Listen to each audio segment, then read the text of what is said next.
Welcome to episode 17 of the Creative Train podcast. This episode I'm going to call the accountability factor. And this episode is for the teachers out there. You know, teachers, educators, instructors, whatever you might call your particular gig. If you show people how to do stuff for a living, this episode is for you. And it revolves around holding your students and clients responsible for their progress after you show them how to do that stuff. All aboard? So, given that introduction, it's not to say that this will not be of interest for students or folks just wanting to listen to some kind of education-based podcast. But in this episode, I want to dig into the topic of teachers holding their students to account and how you do it. And I'll throw a few things by you about how I like to do it. Whenever I have a new music student, I always ask them, what brought them to the point of signing up for lessons? And by far, the most common response from my older or adult students is that they realize they need to be held responsible for practicing and progressing. That if they know they have 1 week to begin to digest and process and take action with the things we talk about and practice and play during our lesson times, they're much more likely to actually do the work. Over and over again, I've heard variations on the same story of someone starting to use online tutorials to learn how to play an instrument. And the inevitable result is there are 2 to 3 weeks of vigorous viewing and note-taking. And then the next few weeks generally fall off into nothingness due to a lack of motivation or significant input about specific things the individual might need or benefit from. This is the teacher's main job, to deliver timely and pertinent information and help the student progress by addressing the small and the larger issues that each person faces, but they face them to different degrees or may need to hear the same thing explained differently to have the message really sink in. I'll use a guitar teaching analogy here, but I'm sure you can fit this into your particular lesson routine somehow. Say I have a student who's struggling with confidence and can't seem to grasp or ground the idea of form and structure in music. By this, I mean there are common chord and melody patterns used in all styles of music, and also common ways to arrange those into what we call song form. At first, to an untrained ear, they might acknowledge that certain things seem to repeat, but they can't tell you when or how they repeat or what they are, just that sometimes they notice these things. These things about form and structure in music seem almost random at first, but if you, the teacher, or me, the teacher, can write out these patterns for someone, they will eventually see the repetitive nature and variations of those, and also maybe start to understand and anticipate those things when listening to new music. And there's no timeline for this, but once those patterns are pointed out and discussed and described and defined, it's like learning or memorizing a good recipe by actually making that recipe over and over again. Let's take a basic pop song formula from beginning to end. The intro will be the chorus hook, played as an instrumental melody, often without vocals. Then to the first verse, second verse, pre-chorus, chorus, then back to the top to do it all again, followed by a single verse, double chorus, and a bridge, maybe, and then the chorus repeating till the end. If your head was spinning from that explanation, don't worry. If song form isn't your thing, then imagine it this way. You're going to make a pizza, totally from scratch. So you look up a recipe for a classic Italian pizza dough, tomato sauce, and you're even going to make your own mozzarella from scratch. It can be done. Your determination is only surpassed by your confidence that you can do this. So you Google recipes and get to work. But instead of following the recipes to the letter, you just combine the ingredients as you imagine they should go together. You throw the yeast into cold water with a heaping teaspoon of sugar. The tomatoes you purchased were maybe not ripe enough, and you used skim milk instead of cream for the cheese. And if you know anything about those recipes, by now you are imagining the culinary disaster about to unfold and take place as every single thing was done wrong, but with somewhat the correct ingredients. But with guidance, practice, and proper ingredients, you should soon start creating some wonderful pizzas. And this is done through absolute adherence to the recipes, and eventually not even needing to refer to the recipe at all, because you've not only managed to memorize the ingredients, but also the methods, and you've become sensitive to the subtleties of the process along the way. To the novice, your ease and flow in the kitchen is awe-inspiring and seems to be such a very natural thing for you to do. But it wasn't at first. You had to learn those things by repetition, and eventually the ease and confidence came about by really paying attention along the journey to pizza perfection. The novice chef did none of the steps right. The more experienced and disciplined one did everything right. And the novice chef, or even the folks you're cooking for, don't need to know how you learned these amazing things. The only thing that they will know is that you did a great job with supper. But say one of your friends is super eager to help you in the kitchen for the next big pizza night, and without your monitoring them, starts doing all those same mistakes you did on your first attempt. So how do you step in and correct them? How do you intervene without interfering to save the day in the kitchen? How do you speak to them with some level of authority without sounding bossy or arrogant? Because a lot of cooking is science, and certain things have to be done in a certain way if you want the best result, or any result at all. These things, which are now totally understood by you, they are common, they are known and established in your skill set.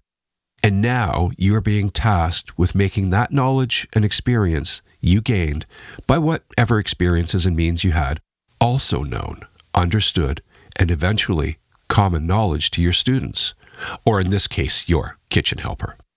So first comes how to lead by example by talking about those things that are supposed to happen, in which order and to which degree, and with how much of your effort. Combining ingredients, proper temperatures for cooking and preparation, or in the musical sense, it might be something like how loud or softly to play, when to play and when to sit back, and of course, how to make sure that you and your gear are ready to perform optimally. If your student is keen, has some fundamental knowledge of the process, and is genuinely interested in learning how to create the best possible result, and you are also genuinely caring and compassionate enough to only slightly hold their hand, offer timely prompts, and explain why you are saying these things in the process of either making perfect pizza or performing a great piece of music, then you are well on your way to really helping someone not only learn something, but also gain immeasurable confidence in themselves as a novice, as a beginner, but also as someone with the potential to really advance at that task. To hold someone really to account, you can't just offer negative criticisms like, you can't do that, or that's not right. You have to acknowledge the things that they are doing right so that they won't become dismayed by the whole thing. I had a lady start guitar lessons with me this week. She's recently retired and she's checking off the bucket list items. And it's interesting to see how new students express the why, the capital W-Y, of why they sought out a professional intervention in their new journey. I explained to her that the biggest thing to understand is that there is a process and that they are at the absolute beginning of it. And that the things which seem easy to me have been learned and practiced for more than 40 years of my life on this particular planet. And that if I can't demonstrate them with an air of confidence or ease in my delivery, then I should really have chosen a much simpler career path. So as we're going through the first basic steps of how to change notes on the guitar, I'd pause along the way and say things like, you're doing that exactly right, or great tone, or nice timing. And though the first steps are usually very slow and somewhat clumsy feeling for them, they gain some confidence that they are actually doing something which a professional sees as good or right. This goes a long, long way. You'll notice their body language change. Their posture becomes a little bit more vertical. They might smile, and they'll likely try and push the tempo or speed of their first exercises. And after a half hour of a compassionate coaching with slight corrections, they stand up, and after their allotted time, they'll tell you that they feel good about what happened. They promise to practice, and thank you for your time.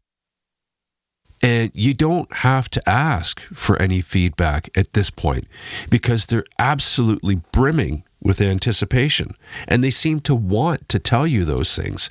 I guess it's programmed in us to some degree that when you offer a compassionate and understanding vibe to your students, or anyone for that matter, they'll meet you with that level of humbleness that without saying in as many words lets you know that you did your job well. And then the accountability part, in my way, I like to be humorous about it, is letting them know that I don't hold some incredibly high bar for them to reach. I always tell them I set the bar really low for you, and that gives them a chuckle, but it also gives them the confidence to proceed at their own rate and lets them know at the same time that it's all right if they are thinking themselves slow or somewhat less than what they think I might expect of them, because all I expect from people, and I always lay this out very, very clearly to everyone at the beginning for the first little while, I tell them that I'm probably the most patient person they will ever meet, and that everybody, regardless of their age, progresses at different rates. There's no timeline.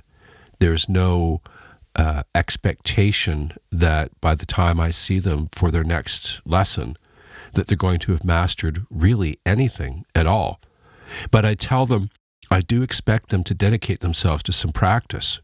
And I do expect them to be able to sort of demonstrate that they've gained something from what we've done. Now, that might mean they've memorized a scale or learned a chord pattern, but they will always know, because I tell them so, that I'm proud of them for what they've done, if in fact they've done something. But I always let them know, and I acknowledge their progress. And I tell them, you might not notice your progress on a day-to-day basis. But when I see them once a week, or sometimes bi-weekly, or sometimes even monthly, I can certainly notice it. Even if it's not a huge amount of progress, I'll point out the things that were difficult to them and the things that they seem to have found some level of comfort with now. So although my holding someone to account often takes on I guess you could say, a humorous tone, they get it. And I don't need to play the heavy guy and say, well, by now most people have done this, or some people will have done that. I just tell them, I don't care how old you are. I don't care what you do with your free time otherwise. But if you're coming here, you're obviously committing to something in yourself, and you're investing in your own progress. So let's try and figure out the ways to make some attainable goals for you. And I don't tell them this, but they know it, that I can notice whether they've practiced and assimilated those lessons or not. And I'll acknowledge every single increment of benefit or accomplishment that they've acquired since I saw them last. Monitoring someone's progress on a daily, weekly, or monthly interval can go something like circling back to their first session or class with you, and you reminding them of their struggles at first, and actually telling them that they don't have to even think about those things anymore. They're above that now. to do this with an honest delivery, you actually have to pay attention to what and how they do things. Don't make it seem like you're trying to hold them up to some kind of imaginary checklist. Make it conversational and say something like, hey, remember when? And then tell them about the things you noticed that are different or better or could still use some tweaking. One of my favorite lines to use with kids is I'll say something like, remember when you were a kid and you found that difficult to do? Or something like, oh yeah, we learned that a long time ago when you were just a wee little kid. And the kid will always laugh and say, I'm still a kid. And I tell them, okay, yes, you are. But you don't have those little kid beginner problems anymore. And even with adults, when they have one of those eureka or aha moments, I'll play that I'm a big kid now jingle from the Pull-Ups diaper commercial. Remember that? Da, da, da, da, da. And they'll look at me somewhat puzzled and curious, like, what was that melody? And then they realize what it was. And we'll always share a laugh. And they can immediately put themselves back into those years of constant wonder when, as an actual kid, almost everything was new and awesome, and they had to be in learn mode at all times. It's a genuinely warm and fuzzy moment when I can share such a simple thing with them. There are truly nights when I come home from work and as many as 15 in-person music students later, and despite the mental weight of my work, I can still smile and feel buoyed by what I did during the day's work.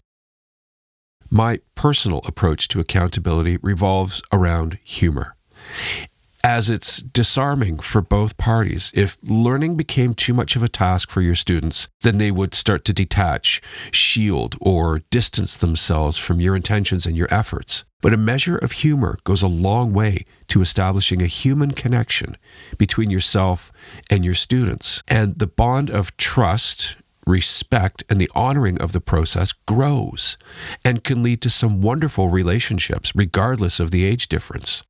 But you have to want to do those things. Teaching is so much more than just showing off or waxing poetic about your own skills or trying to add a wow factor to your lessons. Please never, ever, ever try to impress your students with things they can't do, unless they specifically ask you to do something like play something really fast, or how high can you jump? Or ask something specific about your highest career accomplishments. If you start going on about all those things, they're just going to tune you out and they won't actually learn anything except that you're a bit of a dick. And all this does is build a wall between your students' goals and your own ego. I've seen this so many times that it could become a whole other podcast stream. I don't really want to reduce myself to just regurgitating negative experiences, though. So just don't be that guy or gal, okay? Teaching anything, whether it's auto mechanics or cooking, welding, music, dance, athletics, should be a display of your wanting to help others come to know the joy and the struggle and the determination gained, the motivations learned, and eventually the satisfaction earned by your individual seeking and practice and success and failures and eventual desire to share what you have learned with others. Your job as a teacher is to inspire growth. Your job as a teacher is to create wonder. Your job as a teacher is to show those who are eager and willing to learn that there is more to learning than simply acquiring a skill. There's joy, there's fear, camaraderie, humility, frustration, pride, and a level of unanticipated personal growth possible when both the teacher and student rejoice in the process of learning, doing, sharing, and growing together. There's your pep talk. Now go get to work. Yes, the accountability factor maintaining a balanced relationship between student and teacher by giving information, pointers, maybe throwing a little humor in there, but keeping it casual enough that your students come to trust you and respect you, not just for your authority, but your willingness and openness to share what you know with them. It goes a long, long way to building a wonderful relationship with your students or clients.